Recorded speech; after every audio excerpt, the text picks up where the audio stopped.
영국 감리교단의 정효은이십니다. 우리 훌륭한 문문찬 목사님을 모시게 된 걸 영광으로 생각합니다. 문문찬 목사님이 강사로 모십니다.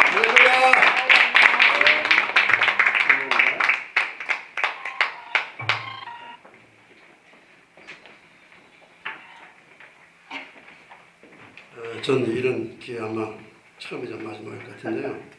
이런 모습 여러분 앞에 쓴다는 게 너무 좀 신기하고 장비스럽고, 구약시대에 보면 문둥병자 들린 사람들은 사람들이 있는 가까운 데 가면 부정하다 소리를 질러야 됐어요. unclean 하고 소리했어요. 그러면 사람들이 떠났어요. 제가 아주 그런 심정을 좀 느낍니다. 그거를 보니까 나도 부정한 자구나 느낍니다. 사실 제가 준비한 강의가 이번 처음으로 미국 미주 장신대에서 이틀 동안 강의했던 강의였는데, 제가 여러분을 위해서 뭐 특별히 준비한 건 아닙니다. 그런데 분량이 이틀 분량입니다. 종강 특강을 하고 왔고요. 호주에서 하루 잠깐 하고 왔고, 오늘 여러분과 이제 1시간 동안 이렇게 나눌 수 있는데, 얼마나 제가 할지 모르겠습니다만 하여튼 제가 한 데까지 해보겠습니다. 그리고 여러분 뭐 기회가 안 되시겠지만 이번 5월 7, 8, 9 heb성대학에서 3일 동안 학생들하고 연습훈련에 있을 강의하는, 그래서 아직 분량이 굉장히 많습니다. 이 시간 여러분과 함께 나누고 싶은 것은 포스트 모던 시대 기독교 선교. 제가 말하는 것은 선교라는 것은 해외 선교만을 말하는 것이 아니라 해외 선교를 포함해서 예수 그리스도를 전하는 모든 기독교의 크리스천 미션을 우리가 기독교 선교라는 차원에서 얘기합니다. 한 특정 국가나 어떤 선교 신학을 비판하고자 하는 것도 아니고요. 저는 그러한 또 선교 전문가도 아닙니다. 저는 30년 동안 필리핀과 슬로바키아, 호주, 그리고 남미, 아프리카, 심지어 중국까지, 스리랑카까지 경험하는 그런 선교 경험자로서 선교 경험을 토대로 저 말씀을 나누고자 합니다. 가능하면 제가 여러분 쳐다보지 않겠어요? 여러분 제가 키만 주시기 바랍니다. Okay, don't look at me, just give me your ears. Don't look at me, just give me your ears. 뭐 스토리 아시겠습니다. 아주 제가 마음이 부담이 많습니다. 이런 모습으로 하고 있습니다. 여러분 앞에 미남이십니다. 본 강의는 여러분이 우리 요즘 패스트푸드가 많습니다. 그냥 패스트푸드를 먹는 심정으로 잠깐 들었다가 여러분 알아서 소화시켰으면 좋을 것 같습니다. 제 강의는 어떤 선교 신학적인 유해성 그런 건강 경고라고 말할 수 있을 겁니다. 헬스 워닝이라고 말하는 거죠. 이걸 약을 잘못 잡으면은 탈이 납니다 하는 이런 헬스 워닝, 그러니까 건강 유해성 광고 그런 차원에서도 이런 생각이 될 것입니다. 서론적으로 말씀드린다면은 포스트 모던 시대라고 우리가 이 시대를 말합니다. 이 포스트 모던 시대는 신학자들이 뭐라고 얘기하냐면 양념 찍어 먹기식 종교 시대다 이렇게 말을 합니다.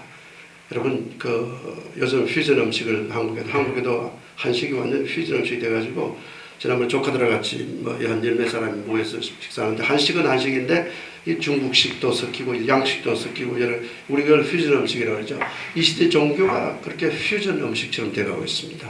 그래서 아마 여러분의 자유감리교 신앙노선 역시 아마 퓨전 신앙노선일 거 제가 잠깐 느끼는 건데, 이건 감리교도 장로교도 아니고 아마 여러 나름대로 여러분의 전통을 이렇게 세틀다운해가는 퓨전 하나의 디노미네이션 같은 그런 느낌이 제게 듭니다만, 하여튼 이 시대가 종교 시대가 이런 하나의 포스트 모던 시대는 신앙인들 뿐만 아니라 종교 지도자들이 하나의 아주 딥 릴리전이라고 하는 그런 이름으로, 여러분 양념 찍어 먹는 거 있죠. 이렇게 찍어 먹는 거죠. 그래서 딥 릴리전이라는 말을 표현합니다. 그래서 왜냐하면 자기 취향에 맞게끔 이 시대는 어떤 누구에게 특별히 컨트롤 당하거나 어떤 교회 컨트롤 당하거나 교회 조직에 컨트롤 당하거나 교단의 어떤 정치에 컨트롤 당하기를 싫어합니다. 아마 여러분 속칭으로 자감이라고 하는데, 자감 역시 여러분 아마 그 중에 하나가 지나친 교단의 어떤 정치를 싫어하는 모임으로 제가 이렇게 이해가 됩니다만, 이 시대가 그런 시대가 됩니다. 그래서 이 시대는요, 어떻게 보면은 참 종교가 그 어려운 시대입니다. 종교가 그 난무한 것 가운데서도 아주 어려운 가운데 있습니다. 그래서 종교 사역자라는 그 마이클 거버라는 사람은 이런 말을 하고 있어요. 지구촌에 지금 지난 20년 동안의 그 변화가 지난 2000년 동안에 있었던 변화보다 더 빠른 변화를 가져왔다라고 합니다. 지난 20년은요 엄청나게 이 지구상에 빠른 변화가 가졌습니다. 성경 여러분 다니엘서 보면은 엄청난 그런 변화를 얘기하고 있어요. 지구촌에 앞으로. 그런데 제가 이걸 어떻게 어플라이 할지 모르겠습니다만 하여튼 성경에도 그런 얘기 있습니다만 엄청난 변화입니다. 그런데 앞으로의 20년 변화는 지금 우리가 살았던 20년 변화보다 더 빠르다는 걸 여러분 분명히 아셔야 됩니다. 종교뿐만 아닙니다. 사람이 먹고 사는 모든 일상에 엄청난 변화의 시프트가 몰려옵니다. 모든 사람의 양식, 삶의 양식, 입는 옷에부터 먹는 음식에서부터 삶의 모든 우리가 숨쉬고 하는 이 모든 삶의 일체가 20년은 엄청나게 달라집니다. 이런 사람이 없이 자동차가 조종하는 것이 영국에서 개발해서 미국에서 실험 구현가 끝났습니다. 그 얘기는 이제는 사람이 운전하지 않고 사람은 뒤에서 일 보면서 자동차가 자기 갈 곳을 다 데려다 준다는 그런 시대라고 합니다. 이 드론이라는 거 여러분 아시죠? 그 헬리콥터 같은 조그만 소형 비행기가 이제는 사람들에게 집집마다 특별히 그 딜리버리 해주는 그런 시대까지 달합니다.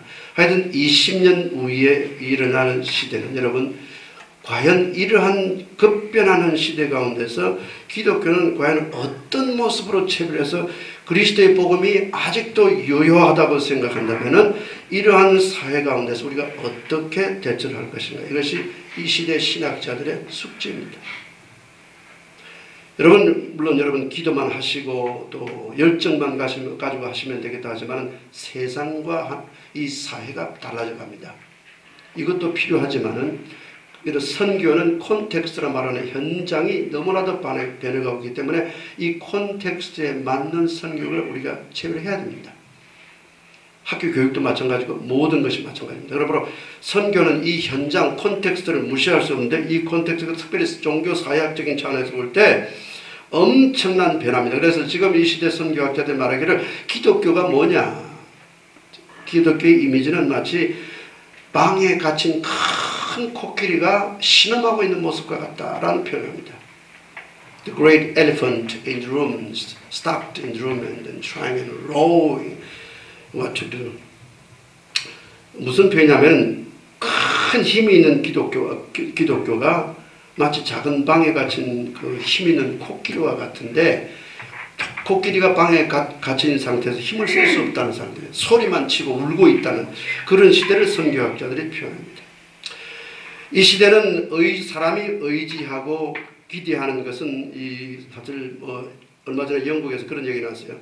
서구 사회 종교보다는 경찰과 병원 그리고 헬스클럽이 더 오더로 볼 때 더 신뢰할 수 있는 사회의 단체라고 얘기했습니다. 이쪽 영국에서 나왔어요. 이 시대 서구 사회는 경찰, 병원 그 다음에 레저 센터입니다. 그래서 이것이 종교보다 더 위에 있습니다. 이 사회가 사람들이 신뢰할 수 있습니다. 다시 한번 말하면 이 시대는 어떻게 보면 제2의 아테네의 신전시대에 예배를 드리던 그런 신전시대. 당시 아테네는 예수님 여러분 사도 바울이 선교할 그 당시 아테네 신전에는 한 3만여 개에 달하는 우상이 있습니다. 사람 찾기보다도 우상 찾기가 훨씬 쉬웠습니다. 특별히 아테네 마스 힐에 가면 엄청난 그런 그 우상들이 있습니다. 그래서 아테네는 우상 찾기가 사람 찾기보다 쉽다라는 말이 있었습니다. 이 시대 종교 역시 양념 찍어 먹기식 종교, 딥 릴리전 시대가 오기 때문에 퓨전 종교의 시대가 오기 때문에 종교가 흔하고 많은 것 같지만은 사람들이 종교인들과 사람들이 자기의 취향에 맞게끔 자기들의 신을 찾고자 하는 시대가 왔다는 얘기입니다. 조지 바나라고 하는 미국의 가장 큰 종교 리서치 기관이 있습니다. 조지 바나의 근래의 리포트는 이런 얘기를 했습니다. 이 시대 기독교인들이 있습니다만 많은 기독교인들이 엄청난 많은 기독교인들이 망명 기독교인이 되었다. The exiled believers가 됐다는 얘기합니다. 망명 기독교라는 말은요. 원래 본향을 떠났다는 말입니다. 원래 본국을 떠나서 떠돌아다니는 이른바 여행자라는 뜻이기도 하고 딴 나라에서 이른바 임시 거주자라는 뜻이기도 하죠. 그리고 exiled, 바벨론 포로에 들어갔던 이스라엘 민족과 같은 그런 시대가 정치적인 포로가 아닙니다. 문화적인 포로의 시대가 왔다는 겁니다. 이것이 바로 이 시대의 선교적인 하나의 현장이라는 겁니다. 그래서 이 시대는 이런 그 하나의 어떤 말같이 여러분 헌금도 제가 이번에 오다가 여행 중에 미국을 들어서 한 달 정도 있다 왔습니다만 미국 많은 교회들 역시 인터넷으로 헌금을 합니다. 이른바 스탠딩 오더를 합니다. 교회는 안 와도 눈이 많이 오게 되면 교회는 안 와도 인터넷으로 역시 스탠딩 오더를 헌금을 보내기도 합니다. 심지어 요즘에는 인터넷으로 세례식까지 하고 있습니다. 이것이 서구 사회의 모습입니다. 불가능하다고 생각하죠? 합니다. 그리고 confession 하는 것, 신부에게 고백하는 고해성사 역시 천주교에서는 인터넷으로 고해성사를 받고 있습니다. 이런 시대가 됩니다. 이것이 이른바 이런 모든 이것이 기독교뿐만 아닙니다. 힌두교나 다른 종교에서도 이른바 인터넷 릴리전의 시대가 되었습니다. 그래서 이런 시대를 왜 이렇게 되었냐면 특별히 기독교 신자들이 많이 종교인들이 변하고 있습니다. 종교인들이 가장 변하는 이유 중에 하나가 전통적인 종교를 실습하는 그런 스트럭처를 싫어합니다. 종교 관료주의를 혐오하기 시작합니다. 기독교 안에 들어가면 특별히 종교 안에 들어가면 종교의 스트럭처 구조가 있습니다. 정치적인 구조가 있습니다. 여러분 한국 정치들 하는 거 꼴보기 싫죠? 떠나고 싶죠? 그러나 떠나지 못하죠. 바로 그 모습입니다. 기독교를 떠나고 싶다는 겁니다. 종교를 떠나고 싶다는 거예요. 그 종교 안에 구조에 너무 비리들도 많고 한국의 메가처치 교회들 얼마나 비리가 많습니까? 종교를 떠나고 싶고 예수님도 버리고 싶지만은 버릴 수가 없는 거예요. 그래서 돌파구를 찾는 것이 바로 인터넷 사이버 크리스천이 되는 거예요. 사이버 크리스천이 망명 크리스천입니다. 여러분 이 통계가 얼마나 나는지 압니까? 엄청난 인구가 1999년에 그 이후에 자료는 없습니다만 온라인의 종교에서 덴마크의 모텐이라는 학자가 그걸 연구를 했는데 1999년에 1,400만에서 2004년에 2억 명의 신자들이 사이버 신자들로 등록이 되었습니다. 이 사람들은 교회 안 갑니다. 그러나 설교 듣고 찬송하고 그들의 믿음 지킵니다. 여러분이 좋아하든 어쩌든 이 사람 역시 여러분 하나님 나라 가서 알려지만 이러한 시대입니다. 심지어 미국에는 최근에 다이어트 종교가 생겼습니다. 샴블린의 복음이라는 다이어트 복음 종교가 생겼는데 역시 지금 약 1200명 신도가 1999년에 다이어트 이른바 이 사람들 하는 말이 뭔지 압니까? 다이어트 목표에 미치지 못하는 신도는 지옥행이 될 것이다. 지옥은 과식하는 자들이 가는 곳이다. 뚱보들이 가는 곳이 지옥이라고 얘기합니다. 와서 자기들에게 들어와서 특별한 다이어트 코스를 통해서 일본 다이어트 종교도 생깁니다. 제가 여기 오기 전에 얼마 전에 제 아내 아저씨 존 번연의 철로 역정의 대상지인 그 베드포드를 방문한 적이 있습니다. 무슨 일이 있어서 잠깐 들렸습니다. 그 베드포드 철로 역정 아시죠? 철로 역정이 존 번연이 옥에 갇혔을 때 썼습니다. 그 철로 역정이 빌그럼스 프로그레스라는 이 영국 성경에서 영문학에서 성경 다음으로 가장 중요하게 생각하는 것이 바로 이 빌그럼스 프로그레스 철로 역정입니다. 거기 보면 그 베니티 페어라는 허영의 장터라는 한 테마가 나옵니다. 돈이 모든 것을 다스리는 새로운 도시가 될 수 있다는 그런 얘기를 예언적으로 존 버년이 아주 오래전에 합니다. 왜냐하면 소비 중심의 사회 이것을 예언적으로 풍자한 것이 존 버년의 그 당시 얘기입니다. 이런 얘기 나옵니다. 순례자가 지나갑니다. 그 장터가 있습니다. 베드포드 가면 실제 그런 그곳이 있어요. 장터가 있는데 무엇을 사렵니까? 그렇게 하는 순례자가 대답합니다. 진리를 사고자 합니다.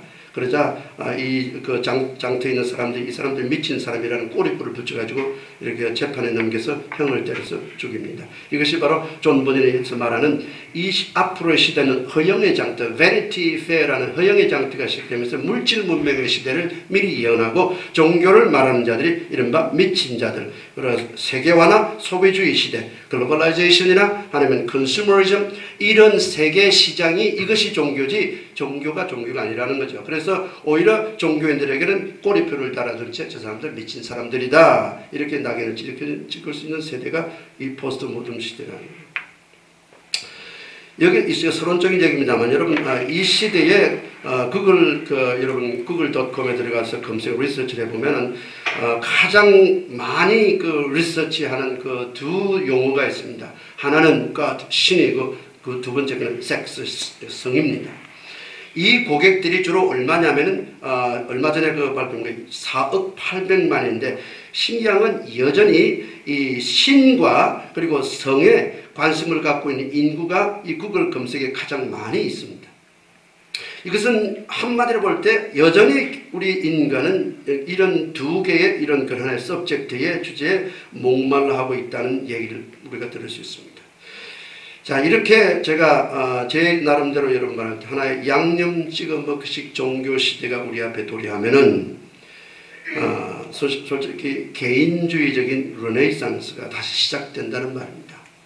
이 시대는요, 한마디로 신종교 시대, 그것은 다른 게 아니라 개인주의 시대가 신종교 시대로 둔갑합니다. 서론적인 차원에 다시 또 하나 얘기하자면은 이 서구 교회를 여러분 볼 때에 앞으로의 미래 교회를 미리 엿볼 수가 있습니다. 한마디로 서구 교회는 아주 위기에 있습니다. 그래서 선교학자들이 말하기를 Christendom is dying and post-Christendom is coming 이라는 말씀인데, 기독교 왕국은 죽어가고 후기 기독교 왕국 시대가 다가오고 있다라는 말. 여러분, 이게 기독교 왕국이라는 크리스덤이라는 뜻은요, 예전에 예를 들어 영국만 말해도 영국에는 의사나 간호사들 모두 기독교인이 되었어야 그 병원에서 일할 수 있습니다. 그리고 의사가 진료하기 전에 항상 기도라고 전했습니다. 영국이 그 병원 역사가 700년, 800년 됩니다. 700년, 800년에 병원을 차리고 이렇게 일을 했습니다.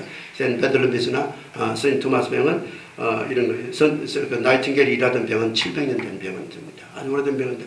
이런 병원들의 역사를 보면은 완전 기독교, 그러니까 영국 사회 전체가, 서구 사회 전체가 기독교의 하나의 이 바탕에 세워진 거예요. 이걸 말할 때 우리가 이걸 기독교 왕국 크리스덤이라는 말을 씁니다. 물론 한국은 불교 문화와 유교 문화의 바탕에 세워져 있기 때문에 크리스덤, 기독교 왕국이라 말할 수 없습니다. 그러나 오랫동안의 역사는 바로 기독교 왕국의 틀로서 이루어졌습니다. 그러나 이 시대는 이미 지났다는 겁니다.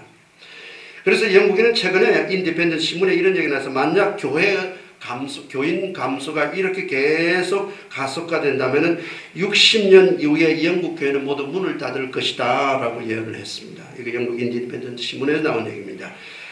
그래서 또 어떤 말을 하냐면 영국 교회는 게임 종료 호각을 부르기 전에 엑스트라 타임 60년이 남았다 이렇게 얘기를 합니다. 그러니까 지금 영국 교회는 앞으로 멤버십 제로의 시대가 한 60년이라고 보고 있습니다. 여러분, 세계를 여러분 아시죠? 영국의 역사, 해가 지지 않는 나라 영국. 왜 해가 지지 않았다고 그렇게 얘기하지 않습니까?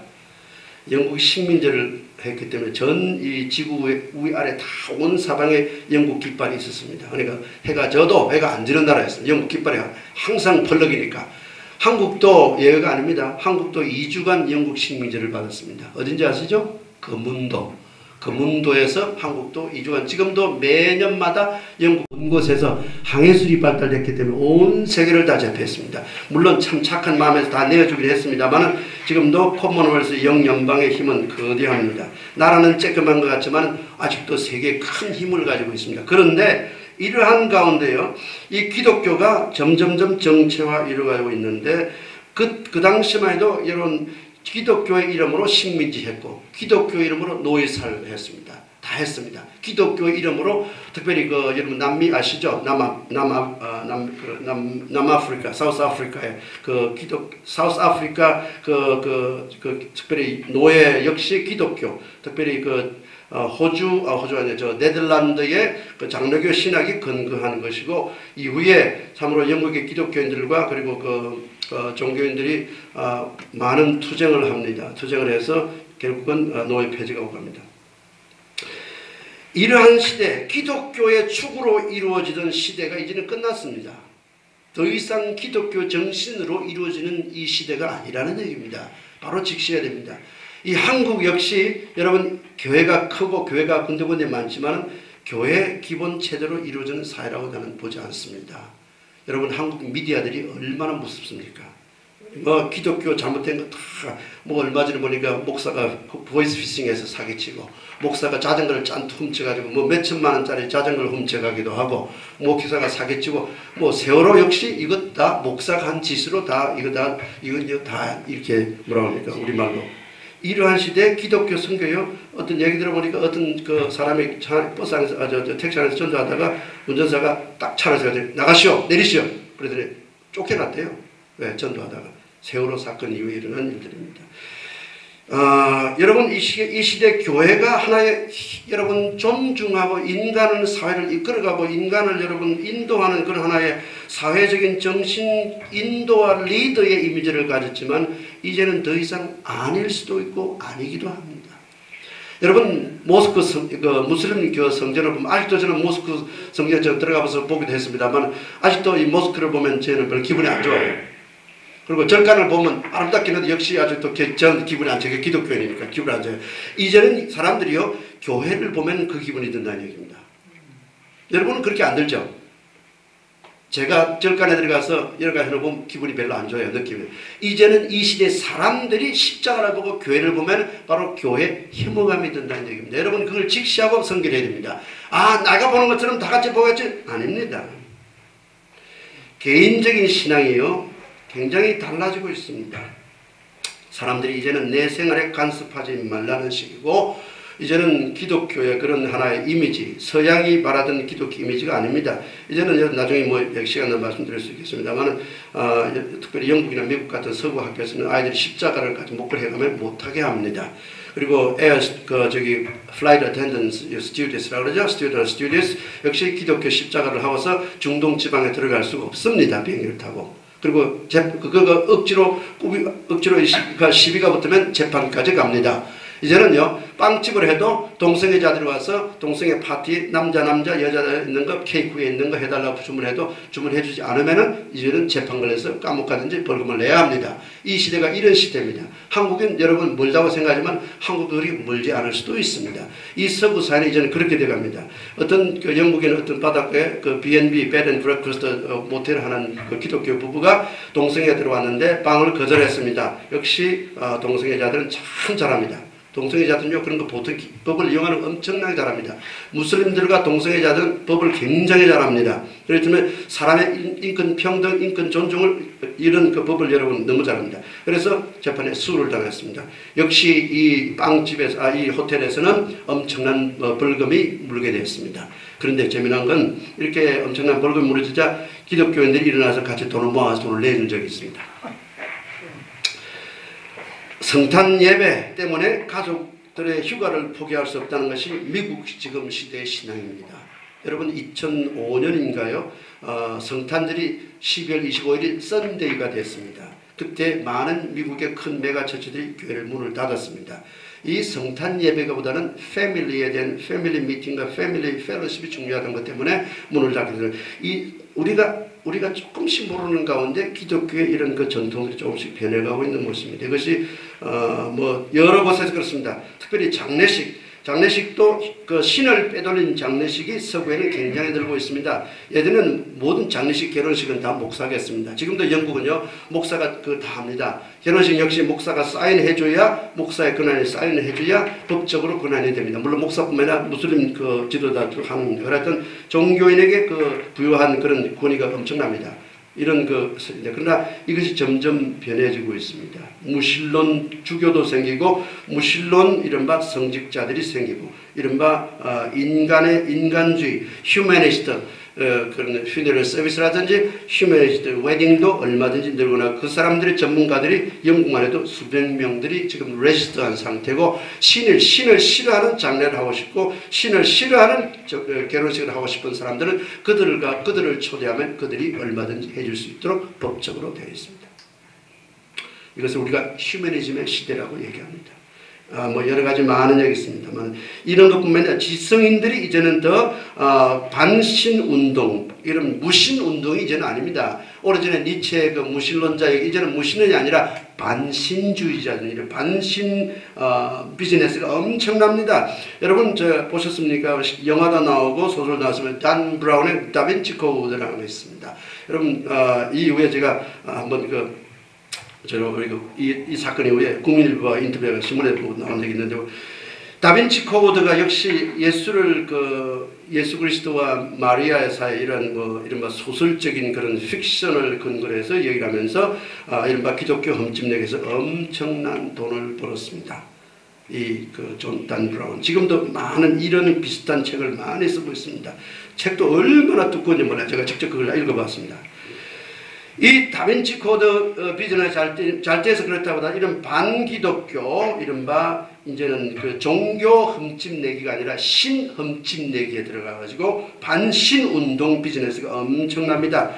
크리스토퍼 히친스라는 아주 세계 지성인입니다.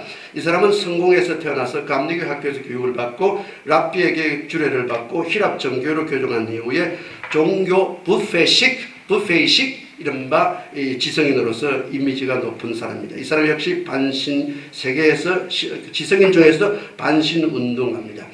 옥스퍼드 대학의 생태학자의 진화론 물리학자인 옥스퍼드 대학의 리차드 도킨스 역시 이런 사람이요. 다니엘 더넷, 샘 하리스 이런 사람들이 세계 전체의 지성인들이 아주 똑똑한 사람들입니다. 이 지성인들이 이른바 이 사람들은 여러 분야의 학문을 통해서 그걸 근거로 해서 반신론 이른바 이거 사업을 시작하고 있습니다.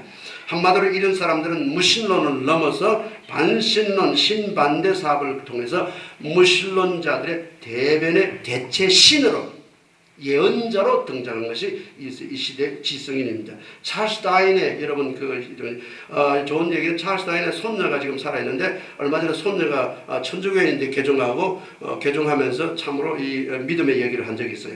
찰스 다윈 역시 뿐만 아니라 그러한 이 시대가 정신적으로 하나의 그런 시대에 흘러가고 있다는 얘기입니다.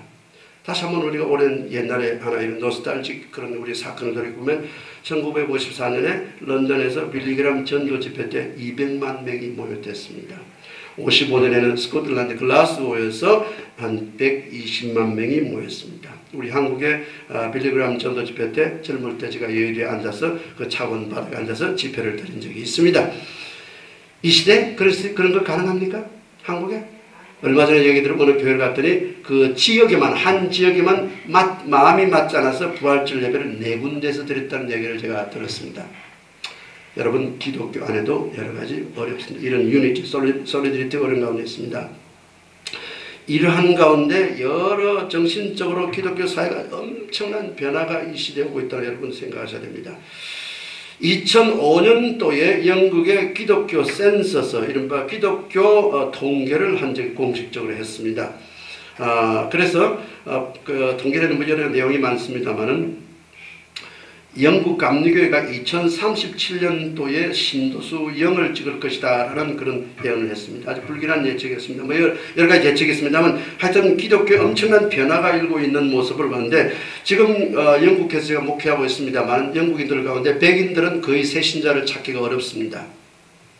백인자들은 아주 어렵습니다. 거의 다 이주민자들이 교회 안으로 들어옵니다. 그래서 이 2005년 기독교 센서스에서 영국 기독교가 그나마 이렇게 현상 유지하는 것은 외부인들입니다.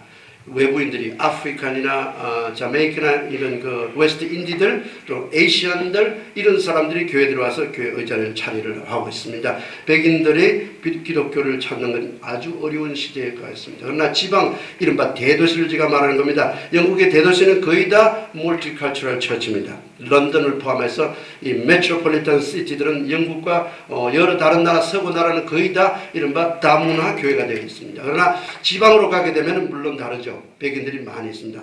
뭐 흑인들 하나도 없는 곳도 많이 있습니다. 그러나 지금 제가 말하는 건 이 메트로폴리탄 시티 큰 대도시들을 얘기하는 겁니다.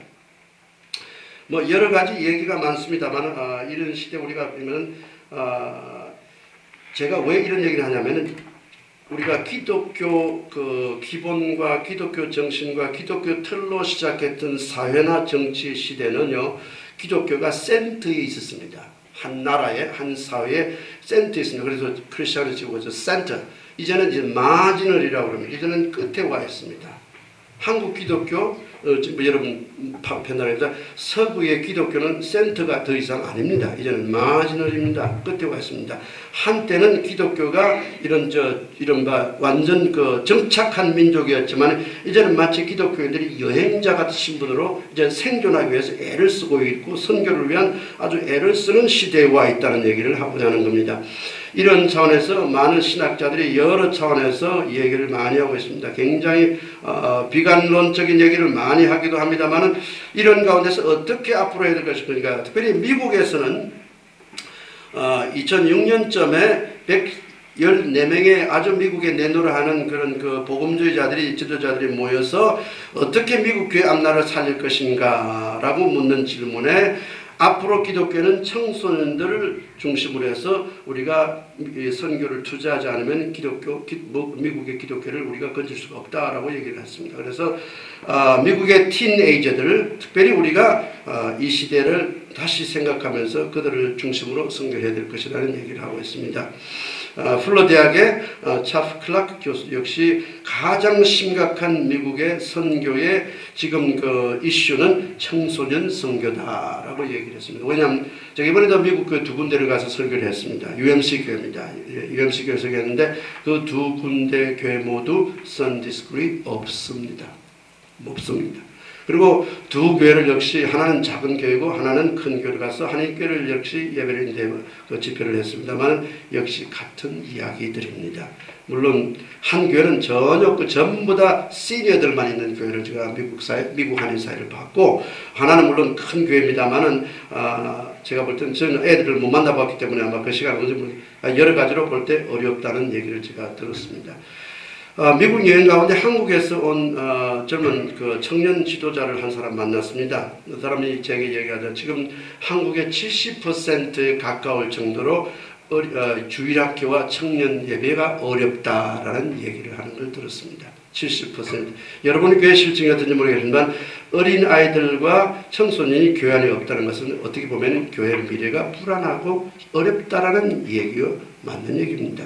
이 서구 교회가 거의 그렇습니다. 제가 일하는 그 지방의 런던에 12교회가 있는데요. 12교회 6명의 목회자가 2교회씩 책임을 지고 목회를 하고 있습니다.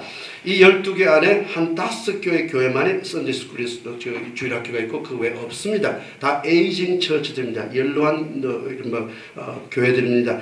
그럼 이 교회의 미래가 어떠하냐는 것을 우리가 볼 때 굉장히 눈에 보듯 지금 뻔하지 않냐 하는 생각입니다. 여기에 또 다른 하나의 선교적인 장애를 제가 한 그 반은 지금 어려움을 얘기하고 두 번째 얘기는 우리가 대책을 얘기해야 될 텐데 여러분 제게 주어진 시간이 너무 짧기 때문에 어떨지 모르겠습니다만 하여튼 한 대까지 해보겠습니다. 그 다른 하나 문제는 목회자들의 영성 문제고 목회자들의 윤리 문제입니다. 목회자들의 스캔들이 너무 많아졌습니다. 그게 덕이 안 됩니다. 선교에 장애가 생기고 있습니다. 여러분이니까 말입니다. 제가 물론 어느 교회 가서 설교를 그렇게 하기 힘듭니다. 부정적인 얘기를 물론 할 수가 없죠. 그런데 여러분 지도자들이기 때문에 합니다. 이 시대 목회가 안 되고 선교가 안 되는 가장 큰 이유 중에 하나가 이른바 목회자들의 스캔들 때문에 그렇습니다. 서구에는 여러분 아신 대로 제가 예전에 일하던 지방에서는 두 사람이 이 호모섹슈얼 미니스터였습니다. 제가 그래서 마음이 맞지 않아서 그 지방을 나왔습니다. 두 사람이 있었습니다. 한 사람 여자고 한 사람 남자인데 여러분 얼마나 신기한지 압니까? 그 한 여자는 저희 옛날에 있던 감리교 지방입니다. 물론 지금 성공회나 감리교는 아직 지금 인정을 하고 있습니다. 이 동성애자를 목회할 수 있도록 이거 허용하고 있습니다. 그걸 이미 법으로 통과해. 그리고 호주도 맞습니다. 호주도 마찬가지입니다. 거기 서구 목회, 미국도 부분적으로 미국은 그 스테이트마다 다르기 때문에 그렇습니다만 미국 교단마다 다르기 때문에 인정한 데도 있고 없는 데도 있습니다. 맞지가 않아요. 여러분 같이 좀 이해하기 참 어려운 얘기입니다. 하여튼 여러분 말씀드리기도 어렵고 이해하기도 어려운 얘기입니다. 하여튼 이런 시대에 살기 때문에 호주의 유나이팅 처치, 제가 5년 동안 유나이팅 처치에서 일을 했습니다. 그때 가장 어려웠던 게 이슈가 총회 때마다 불거진 얘기가 호모섹슈얼 문제입니다. 그런데 이 문제가 그렇게 싸웠어요. 계속 싸우다가 결국은 교회들이 많이 탈퇴를 했습니다. 딴 데로 갔습니다. 그래서 그 이슈 때문에 교회가 엄청나게 타격을 입었습니다. 이것이 호주만이 아니라 여러 나라에서 그렇습니다. 이 문제입니다. 한국은 아직까지 여러분 든든하게 담배를 쌓아놨다고 말씀하실지 모르겠습니다만은 언젠가 또 바뀔 수도 있는 문제가 가능합니다. 왜냐하면 이러한 동성애 자체는 영국도 지난 금년에 나라 차원에서 국법으로 동성애 결혼을 이걸 허락을 했습니다. 미국은 스테이트이기 때문에 부분적으로 주마다 허락했습니다. 영국은 했습니다. 그리고 많은 나라들이 했습니다. 이거 나라법이 그렇게 따라가면요, 남자와 여자를 그렇게 여여를 부부로 인정해서 모든 사회 이른바 베네피트 이득들을 다 받도록 합니다. 부부가 똑같이 받게 합니다. 여러분, 아프면 남자라도 부부가처럼 이 사회 구조가 말입니다. 이른바 웰페어 시스템을 똑같이 해주기 때문에 사회가 그렇게 돌아가면 기독교가 그렇게 안 돌아간다는 게 어렵다는 얘기입니다. 왜냐하면 국가가 이걸 레지티메틱이라고 하는데, 국가가 합법적으로 그렇게 만들어 놓게 되면은 교회가 그걸 부정하면 이게 틀이 아주 안 맞게 됩니다. 왜요? 그 사람들은 물론 우리가 여러분 이해가 좀 어려운 얘기입니다만, 왜 나라는 허락하는데 교회는 허락하지 않느냐? 한마디로 그겁니다. 그러니까 나라에서는 동성애자들에게 똑같이 유산 상속에서부터 자녀를 이렇게 어독트할 수 있는 입양할 수 있는 그런 모든 권한을 다 줍니다. 그렇기 때문에 교회가 그걸 하지 않으면 안 됩니다. 이런 가운데 교회가, 그리고 그동안에 우리는 상당히 큰 교회 물리적인 물량 부흥을 일으켜서 메가처치가 되고, 그래서 이런 가운데 특별히 여러분 한국도 잘 압니다만 제가 이런 말씀 안 드리다 하겠습니다만 큰 교회들이 어려운 가운데 있는 걸 많이 보고 있습니다. 아마 이것이 먼 나라 문제가 아니라 한국 문제일 겁니다. 한국의 메가처치들이 지금 굉장히 진통 중에 있습니다. 이거 바로 목회자들의 신뢰가 떨어진다는 얘기입니다. 영국에서는 5년마다 세이프가딩이라는 시스템과 MDR 시스템이라 있어가지고 목회자가 그런 윤리 문제에 걸리면 종교 모든 기관들과 연결이 되어 있어가지고 만일에 목회자가 그런 게 걸린다 그러면 끝나는 겁니다. 한국은 교회 올가 또 하죠. 가게 차리듯이 하죠. 그리고 그것뿐만 아니라 아주 까다롭습니다. 그렇기 때문에 서양에는 그런 스트럭처가 그래도 가능합니다만은 우리 한국은 또 그렇게 되지 않았어 어렵겠습니다만 이런 여러 가지 일이 있습니다. 이런 얘기입니다. 제가 얘기하고요. 한국에 지난 11월 달에 한국교회 모임을 하는데 손봉우 교수 얘기를 들어봤습니다. 한국 기독교 교회에서는 교단들이 본래 기능을 수행하지 못하고 있고 교단이 존재해야 할 이유도 분명하지 않은 시점에 와 있다. 교단이란 겨우 신학교 동창회 정도의 위상을 누리는 것이 아닌가라고 손봉우 교수가 얘기하고, 김흥규 목사 인천내리교회가 그가 이번에 책을 냈어요. 개혁 지도자 느헤미야를 통해서 하라는 말이, 곳곳에서 한국교회의 추락에 대한 탄식이 들린다. 교회는 점점 사회적인 신뢰를 잃고 있다. 소금이 되어서 세상을 썩지 않게 해야 할 교회가 먼저 썩고 있다. 지도력의 위기다라는 얘기를 그 책 가운데서 얘기합니다. 한국교회 500주년 발전연구원 500주년 심포지엄에서 이런 얘기를 또 합니다. 오늘 한국교회 모습, 루터가 종교개혁을 하던 그때와 비슷한 위기 상황이고, 한국교회는 마틴 루터처럼 선교의 새 판을 짜야 한다라고 말했습니다. 미국에 있는 한인사회 역시 마찬가지. 미국에는 409명당 교회 한 꼴이라고 말합니다. 미국 한인교회. 그런데 지금 2014년 통계 보면은 20개의 교회가 줄어들었습니다. 이런 것이 이 시대에 있습니다. 제가 이 말씀을 줄인다면 이러합니다. 선교의 시스템이 제대로 작동하지 않습니다. 미셔널 시스템이 malfunctioning 하고 있습니다. 그렇기 때문에 이 시대 선교가, 기독교 선교 목회가 어렵습니다. 아까 말씀대로 신앙이 옅어지고 있다는 겁니다. thin faith. 신앙이 아주 얇아지고 있다는 겁니다. 사람들의 믿음이 떨어진다는 얘기입니다. 그래서 믿음이 떨어지면서 믿음이 흥미가 없어집니다. 영적인 온기가 떨어집니다. 이러한 가운데 이것이 전 지구촌에 이런 모두가 그런 것이 한 곳에서는 부흥하는 교회도 있지만 다른 곳에는 그러지 않습니다. 그래서 이런 시대이기 때문에 자녀들의 문제도 심각하고 여러 가지 문제가 심각합니다. 그래서 특별히 서구 교회들은 영성 개발보다는 사회 운동에 많은 포인트를 둡니다. 그 목회에 대해서 홈리스들을 위한 거라든지 푸드뱅크라든지 그리고 여러 가지 사회 운동 구제 많이 합니다. 그러다 보니까 사실 서구 교회에서 우리가 배울 거는 많은데, 또 우리처럼 영성 이런 부흥이 별로 안 돼요. 이런 너무 지나칠 정도로 사회복음에 뿌리를 내리고 있습니다. 그렇기 때문에 영성이 약해져요. 한국은 영성은 높은데 사회운동에 너무 약합니다. 그래서 아마 이 두 가지를 겸해야 된다는 것입니다. 앞으로 시대가 아마 그래야 될 것이다. 예를 들면 서구교회들은 지금 굉장히 그런 데 신경을 많이 씁니다. 푸드뱅크라는 그런 큰 기독교 기관이 생겨가지고 사회약자들을 음식으로 돕는 이런 일들이 굉장히 많이 나오고 있습니다. 강단의 권위가 굉장히 약화된 상태입니다. 말씀을 제대로 전하기가 어려운 시대라는 얘기입니다. 예배도 짧아지고 모임도 여러 가지 짧아지고 특별히 파스토랄 케어 중심의 신방이라든지 이런 것이 점점점 약화되는 모습입니다. 한국도 와보니 신방도 10년 동안에 와서 보니 여러 얘기들을 보니까 굉장히 약화된 모습을 보였습니다. 여러 가지 선교에 필요한 이런 신방이라든지 말씀이라든지 기도라든지 영성 이런 것이 제대로 작동해야 선교가 제대로 작동하는 건데 이런 것들이 제대로 작동하지 않습니다. 서구에는 굉장히 심각하지만 아마 여기 한국도 뭘 같았다고 했습니다. 어저께 그런 얘기 했습니까? 금과 은은 내게 없지만 하는 말씀 사도행전 3장 말씀처럼 천주교가 부흥할 때 뭐라고 하는지 압니까? 금과 은은 내게 있지만 예수 그리스도로 일어나 걸으라는 능력은 없다라는 얘기를 한 적이 있어요. 이 시대가 아마 어떻게 그 목사님 그런 말씀하셨죠?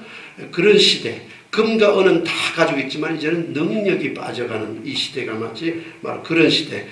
이른바 돈도 있고 빌딩도 있고 다 있습니다. 그러나 영적인 스태미나가 떨어지는 시대가 우리의 시대가 아닌가. 두 번째 진단을 하자면 선교 신학 시스템의 문제가 있습니다. 이거는 하나의 신학적인 문제입니다. 신학 안에 역시 영성 부족과 이런 또 동시에 일어나는 여러 가지 사회적인 스캔들과 이런 문제, 동성애 문제, 이제는 안락사 문제, 낙태 문제 이런 모든 문제가 사실은 나중에 어디까지 오느냐면 이 정부와 종교와 연결됩니다.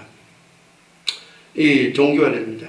그래서 계속해서 종교는 그 정부와 함께 얘기합니다. 이것이 어디까지 윤리적인 차원에서 가능한가? 이른바 어시스티드 여러분 사람을 뭐라고 표현하면 식물인간 된 사람들을 우리가 의술을 따라서 부모 동의받아서 사람을 죽일 수 있을 것인가 없을 것인가 이런 문제 이런 게 다 종교적인 윤리 문제 아닙니까? 하여튼 복잡한 문제들이 굉장히 많이 이 시대는 얽혀 있습니다. 선교 신학인데요.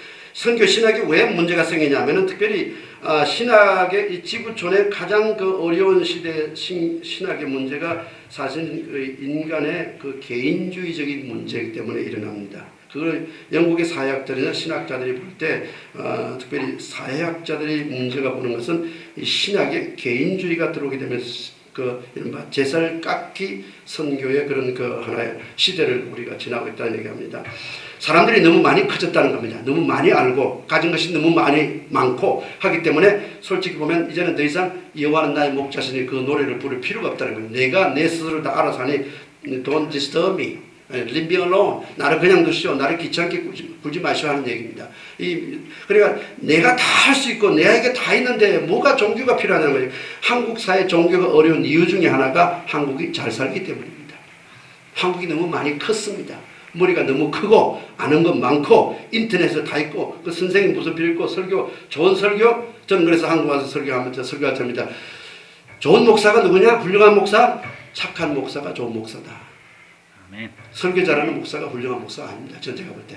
이 시대는요 진짜 선한 목사가 필요합니다. 착한 목사가 필요합니다. 아멘. 설교요 얼마든지 좋은 건 남의 거 뺏겨서 유튜브 가서 뺏겨서 얼마든지 잘할 수 있어요.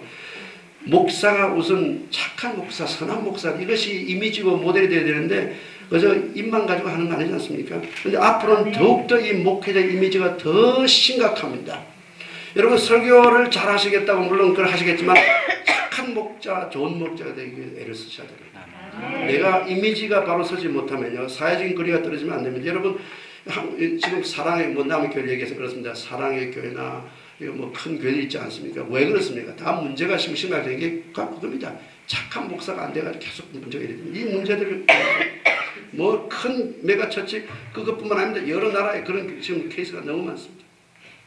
자 이렇게 되다 보니까 신학적으로 어떤 게 여러분 잘 아십니다만 여러분 종교 다원주의라는 신학이 그때 동시에 들어옵니다. 인간이 많이 컸을 무렵에 인간이 머리가 많이 자랄 무렵에 그 시대 종교 다원적인 religious pluralism이 들어오기 때문에 이것이 바로 타문화 선교에 결정적인 타격을 가합니다. 왜냐하면 종교가 다문화라는 어느 종교를 통해서 같은 하나님 나라에 가는 길이 있다는 그런 다문화의 같은 종교 철학이 종교 신학이 들어오기 때문에 해외 선교를 할 필요도 없고 그리고 해외 미개한 사람들 그 사람 그대로 두고 그 사람 나름대로 이른바 복음을 찾아서 천국 갈 수 있으니 이른바 다문화 선교 크로스 칼처럴 선교할 필요가 없다는 겁니다. 이것이 바로 선교를 해외 선교를 이른바 데미지 주게 하는 것뿐만 아니라 이른바 홈미션 국내 선교 역시 데미지를 주게 됩니다. 그러다 보니까 기독교가 힘이 빠지게 되는 겁니다. 이것이 그 종교 사회학자로 보면 1945년 이후로 보고 있습니다.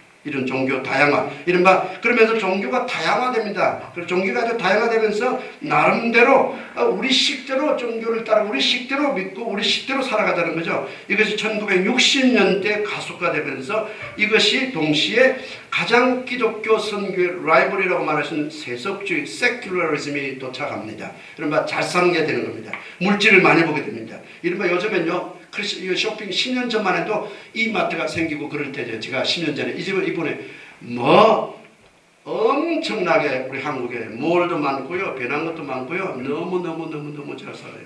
그러니 이 세속주의가 시작되면서 자기 중심 개인주의, 이른바 self-centered individualism이 시작된 거예요. 이제는 뭐다 내가 주제입니다. 내가 관계하지 않는 것. 그러므로 종교에 대해서 특별한 헌신이 별로 필요 없습니다. 약해집니다. 기독교 헌신, 교회 헌신, 종교적인 헌신이 약해지는 거죠. 그래서 내 중심의 이른바 에고이즘으로 돌아오면서 도덕적으로도 도덕이 타락하게 됩니다. 그래서 사적인 그 종교 생활이 내 사적인 일보다 더 중요할 수 없다라는 것이 이 시대 서구사회에 대한 얘기들입니다. 세속주의가 여기서 멈추지 않습니다. 세속주의가 자식을 낳습니다. 그 자식이 뭔지 압니까? 그 자식이 바로 포스트 모더니즘이라는 이 시대의 바로 이 사상입니다. 여기에 심각한 문제가 있습니다. 이 포스트 모더니즘이라는 이런 사상이 들어오면서 기독교는 포스트 크리스천덤이 됩니다. 포스트 크리스천리티가 됩니다. 이제는 후기 시대가 되는 겁니다.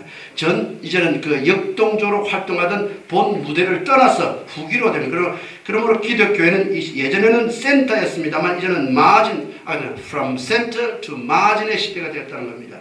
그리고 기독교인이 가운데에 있습니다. 이제는 기독교인이 주변으로 도는 망명자 같은 엑사일 신분으로 전락하면서 한때는 대다수 인구의 큰 힘을 가지는 메조리티였습니다만 지금 이 시대는 기독교는 마이너리티로 소수민족으로 변해가는, 특별히 서구 사회를 가르쳐 보면 이제는 기독교가 메조리티가 아닙니다. 소수민족입니다. 소수인들입니다. 이른바 떠내기, 이른바 한동안은 정착민이었지만 이제는 우리가 그 사람들은 이제는 떠내기 신세가 되는 이른바 기독교가 그런 시대로 전락해 간다는 거죠. 이것이 서구뿐만 아니라 오늘날 지구촌의 많은 그 지구촌에 이런 사상으로 기독교 종교적인 하나의 그 흐름으로 바뀌어가고 있습니다. 그렇기 때문에 영적 스태미나도 떨어지고 역시 전도 열정 역시 사라지게 됩니다. 그래서 중병에 이르게 되는데 그 중병이 바로 뭐냐면 명목상 그리스도인, 명목상 종교인들이 남습니다. 노미널 크리스천 이름만 가진 사람들. 그래서 겨우 이름을 가지고 교회 와서 헌신을 싫어하고 이름은 가지고 있는 그런 시대가 됩니다. 여러분 이 시대에 되다 보니까 여러 가지 많은 사회적으로 정치적으로 굉장히 많은 일들이 일어납니다. 아까도 잠깐 말씀드렸습니다만은 기독교의 안에서 이런 신학을 하나의 발명품으로 개발했습니다. 그래서 어떤 사람은 말하기를 예전에 이런 발명품인데 우리가 신학을 발전시켰다고 생각했지만은 그것이 사실은 이것이 타임bom이다. 시한폭탄과 같이 이제는 우리 기독교를 오히려 이렇게 망치고 데미지를 주는 하나의 신학적인 하나의 그런 운동이 되었다라고 얘기합니다. 이런 가운데 성직자들 역시 여러 가지로 아주 그 헌신도가 떨어지기도 많이 합니다. 그래서 우리 특별히 기독교 안에서도 많은 기독교인들이 그 헌신도보다는 정치성이 굉장히 납니다. 창피스러운 얘기입니다. 우리 감리교 안에 한 7년 동안 감독회장 때문에 싸운 거 아시죠? 영국 감리교 지난번에 그 WCM 영국 그 세계 감리교 대회가 열렸는데 저도 이제 참석해서 독기됐습니다만 그때 지금 감독회장님이 참석을 했습니다. 참석을 하면서 연설을 한번 했습니다. 이제는 우리 감독회장 내가 됐습니다. 이제는 더 이상 그렇게 되면 사람들이 막 박수를 치더라고요. 근데 그 얘기가 얼마나 창피스러운 얘기입니까? 7년이나 거의 7년이 가까운 감독회장이 되려고 돈 쓰고 싸우고 이게 감리교뿐만 아닙니다. 알죠 여러분? 타교단이 얼마나 나뉩니까? 이러한 이 정치적인 것이 하나의 기독교 선교와 정치적인 그런 그 가운데 이게 휩쓸리다 보니까 어려움이 있습니다. 이런 얘기가 정치들 안에 들어가면서 이 정치에서는요, 특별히 한마디로 지금까지가 우리가 선교 시스템 문제가 있다고 그랬지만 지금 이제는요, 정치 시스템이나 사회 시스템이 교회를 돕지 않고 있다는 걸 여러분 직시해야 됩니다. 나라가 교회를 돕지 않습니다. 한마디로 선교할 수 있도록. 이건 서구에는 특별합니다. 서구의 기독교 공적 이제는 오히려 타종교에 더 호의적입니다. 지금 서구 나라들. 여러분 신기한 건요, 영국이나 서구 같은 데는 그 히잡, 무슬림들이 히잡은 쓰게 하는 거 허용합니다. 그런데 기독교인은 십자가를 목에 못 끌고 학교도 오게 합니다. 그만큼 여러분 타종교에 대한 호의적입니다. 이것이 시대의 흐름입니다. 이건 정부에서 법을 정해놨기 때문에 이걸 교회가 고칠 수가 없습니다. 이런 상태로 돼갑니다. 그뿐만 아니라 이거 애들 순결 반지 있죠? 이것도 미국에서는 못하게 합니다. 그러나 히잡 쓰고 가고 또 지금 시크들 하는 게 있고 그런 종교 이미지를 그 사람들은 다 허용을 합니다. 그런데 특별하게 이 기독교 이미지만큼은 못하게 하고 있는 데가 지금 서구 사회입니다. 한국은 뭐 어떨지 모르겠습니다. 간호원이 환자로 해서 기도해 주다가 법정에 가는 케이스라든지 BA 브리티시 에어 항공사 승무원들은 십자가 목걸이를 중동에 들어갈 때는 뽑아야 됩니다. 이거 안 뽑으면 그 일을 할 수 없습니다. 그리고 공무원이 동성애 결혼식을 집례를 거부했다가 재판을 당하기도 하고요. 목사가 기독교 상담의 동성애 커플과 함께 나는 옆에 동성애 커플이 일하고 있는데 일하기 싫다고 그랬는데 역시 이것도 재판에 걸려서 실직당한 사건이 일어나고요. 그리고 어떤 기독교 주인이 커피숍에 자기 TV에다가 성경 구절을 이렇게 하는데 그거 역시 누가 수를 해가지고 역시 폐업을 하게 하는 사건. 여러분 이런 사건이 엄청나게 많습니다. 이것이 지금 이 시대 서구 사회의 이른바 시대입니다. 그러니 제가 말씀드리는 이 시대 정치와 이 국가가 기독교 선교를 돕지 않는다는 얘기입니다. 한국 정부가 기독교 선교를 돕습니까? 아마 여러분 판단이 맞겠습니다. 여러 가지 문제가 있습니다. 이제 5분 남았습니다. 이러한 가운데 뭐 여러 가지 얘기가 있겠습니다. 특별히 이 시대 이런 가운데서 결론 5분은 결론은 제가 결론 저 페이퍼에 있습니다만 예수님 그런 말씀하셨어요. 마태복음 9장에 생배 조각을 낡은 옷에 붙이는 자가 없나니 이는 기운 것이 그 옷을 당겨 헤어짐이 더하게 될 것이요 새 포도주를 낡은 가죽 부대에 넣지 않으니 그렇게 하면 부대가 터져서 포도주도 쏟아지고 부대도 버리게 될 것이다. 새 포도주는 새 부대에 넣어야 둘이 다 보존된다. 이건 하나의 선교학적인 목회학적인 팁으로 생각해야 됩니다. 시대마다 선교는 새로운 디자인이 필요하다는 얘기입니다. 적절한 목회, 적절한 선교가 필요하다는 얘기입니다. 이걸 우리가 그 시대마다 이 교회가 여러분 이것은 이제 제가 이번에 번역 하나 마친 게 그 액체 교회라는 책을 번역을 냈습니다. 이 액체 교회라는 것은 이 고체 교회가 있고 액체 교회인데 고체 교회는 권위를 주장하고 스트럭처에서 변화를 싫어하고 옛날 것만 붙잡겠다는 게 고체 교회입니다. 변하지 않는 거예요. 액체는 변합니다. 컨테이너에 따라서 그릇에 따라서 이 물은 변합니다. 이게 액체 교회입니다. 이걸 리퀴드 처치 혹은 아쿠아 처치. 미국의 신학자인 지금 현존 신학자인 리오나르도 스위트가 그 책을 아쿠아 처치를 했어요. 교회 안에 정치 역시 아쿠아 처치 물처럼 해야 된다는 거예요. 권위적인 것을 이제는 더 이상 하지 말자는 겁니다. 왜냐하면 그렇게 하면 젊은 세대는 더 튑니다. 물처럼 가야 됩니다. 너무 제가 얼마 전에 저 시골에 가서 고향교회 설교를 하는데 다른 목사들에서 단에 올라가는데 두루마는 청년이 여기 있더라고요. 그래서 청년이 북이 하나 찢어져 가지고 소리가 들들 나더라고요. 그 보기 싫잖아요. 그리고 목사 올라가면서 막 호통을 치고 올라가더라고요. 그렇게 하시면 안 돼요. 저 손을 져주고 이거 빨리 바꿔야 되죠. 그게 목회자의 권위를 너무 휘두르시면 아이들은 교회를 떠납니다. 이것이 바로 액체 교회라는 겁니다. 이제 서구의 예전에는 아까 말씀드렸죠. 기독교가 예전에는 센터여서 이제는 더 이상 센터가 아니에요. 교회 안 가도 재미난 거 얼마든지 많이 있어요. 걔들이 교회 앉아 있는 거에도 이건 기적이에요, 이 시대. 여러분 아이폰 이것만 봐도 여기 안에서 기적이 세상에 다 들어있어요. 이런데 뭘 따분하게 고분하게 들어있는 설교 듣고 찬송 듣고 있겠어요? 교회 안에 들어있는 아이들이 그들이 기적이에요. 다 하나의 다 기적 덩어리예요. 이 시대 여러분 그렇게 걔들을 사랑해주고 돌봐줘야 돼요. 그대로 돌봐주면 안 돼. 그대로 윽박지르면 안 돼. 도망가요. 이제는요 아이들과 그러니까 아이들이 아마 한국의 권위적인 기독교의 저 시스템 전 좋아하잖아요. 영국에는 우리 모두가 플랫하다고 얘기해요. 목회자 처음 들어온 목사나 뒤에 온 목사나 목회 사람이 꼭 같아요. 죄송합니다. 원목이나 부목사나 사람이 꼭 같습니다. 플랫하단 말이 평평하다는 말이죠. We are all flat. 제가 지금 영국 목사가 사람이 똑같이 바꿔 있습니다. 똑같은 데가 똑같은 집에 있습니다.